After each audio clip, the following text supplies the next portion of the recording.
वो पचा ही नहीं पाएगा तो अपने आप से भागे। दूसरा रहता है कि बच्चे को हम सबसे पहले ये पहचाने कि हमारे बच्चे में इनबॉर्न पोटेंशियल क्या है, क्योंकि हर बच्चा अपने आप में एक यूनिकनेस लेके पैदा हुआ है। तो पहले जब एक तो जो क्षेत्र थे वो सीमित थे, इसलिए पहले इनकी आवश्यकता नहीं पड़ी थी।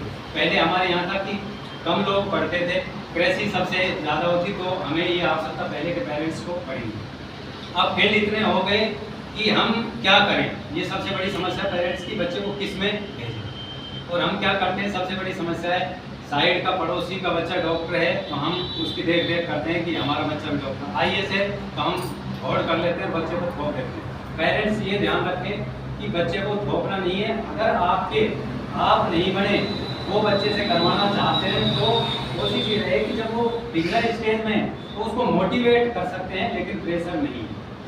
सबसे बड़ी ये हमारी ये रहती है कि हम असफल हो गए तो थोप के पैसे ले जाओ और आप ये बने। पैसे तो हमें भी दिए गए थे, लेकिन हम ये कहते हैं उस समय जैसी सुविधा थी उतना हर पेरेंट्स करने की कोशिश करता है, लेकिन हम अपनी असफलता उस बच्चे को थोपने की कोशिश करते हैं और परिणाम ये होता है कि बच्चा रहता ही नहीं है हमारे पास।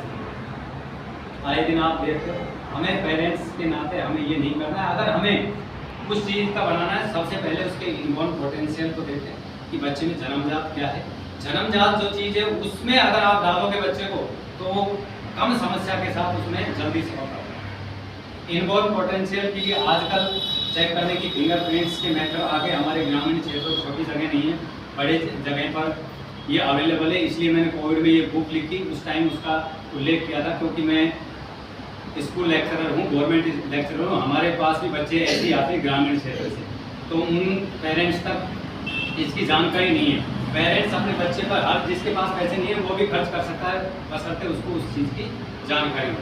तो फिंगरप्रिंट्स की जो टेक्निक है उसका भी हमने इसमें उल्लेख किया, और उसमें उस टेक्निक से क्या करते हैं, बच्चे के फिंगरप्रिंट लिए जाते हैं और फिंगरप्रिंट के आधार पर कि उसमें इनबॉर्न पोटेंशियल किस तरह का है, इसके आधार पर आप 10वीं के बाद बच्चे को आर्ट्स लेनी चाहिए, साइंस लेना चाहिए, मैथ लेना चाहिए, इसका भी डिसाइड आप इस मेथड के आधार पर कर सकते हैं। इसको DMIT बोला जाता है।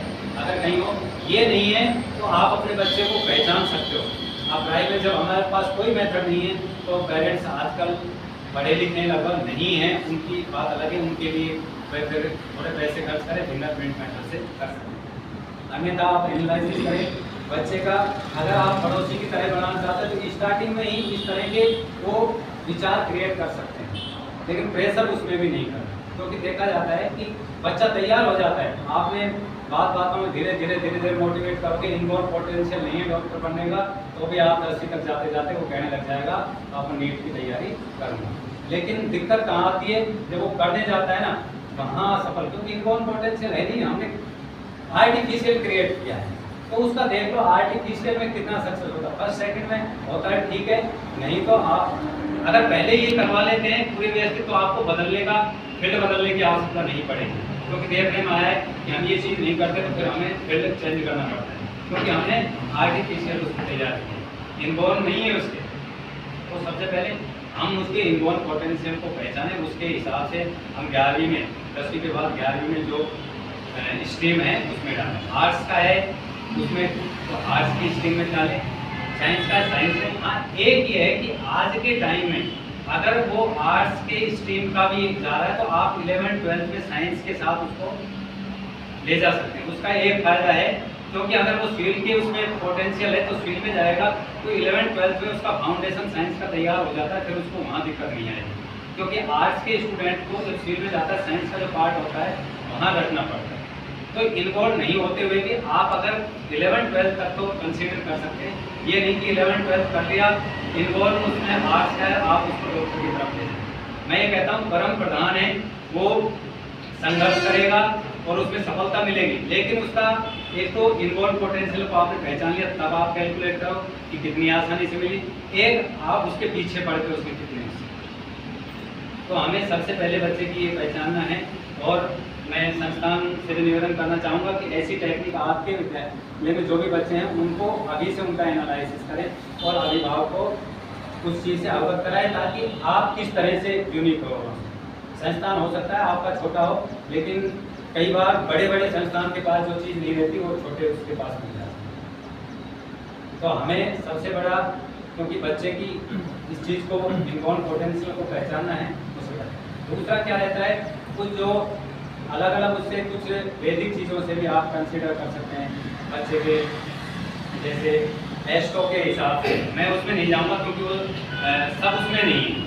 सबके लिए अगर बात करें तो DMIT का है, लेकिन कुछ हद तक इसके आधार पर भी बच्चे का एनालिसिस किया जा सकता है कि जैसे कि किस फील्ड का इसमें है, वो उसको साइंटिफिक नहीं कहेंगे, साइंटिफिक मेथड की बात करेंगे तो DMIT का कहेंगे।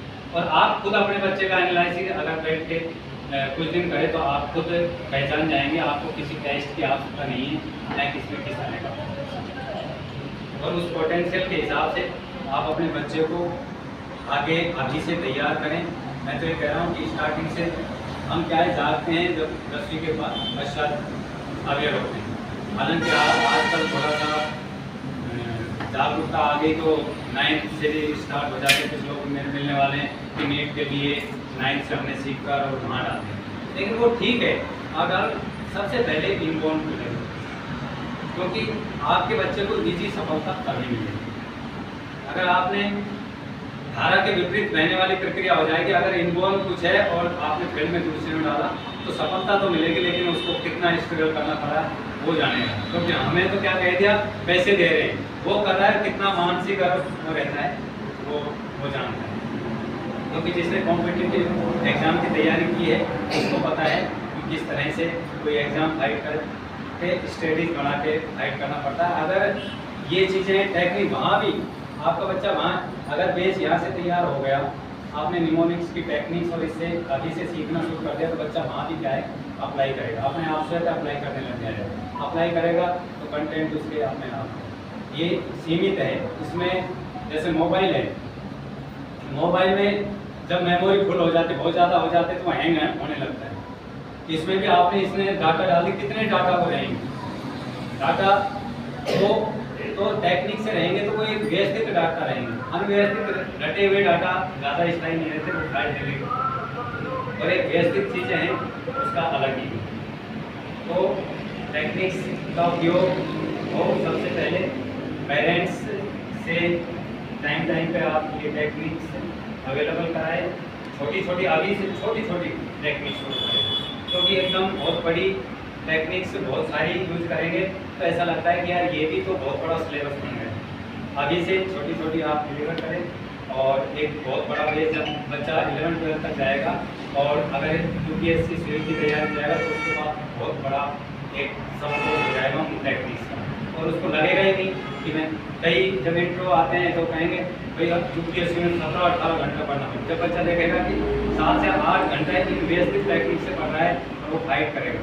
साथ में इनबॉर्न पोटेंशियल का बड़ा है। ठीक है, इस तरह हमें व्यवस्थित होकर बच्चे पर ध्यान देना है, कुछ नहीं करना।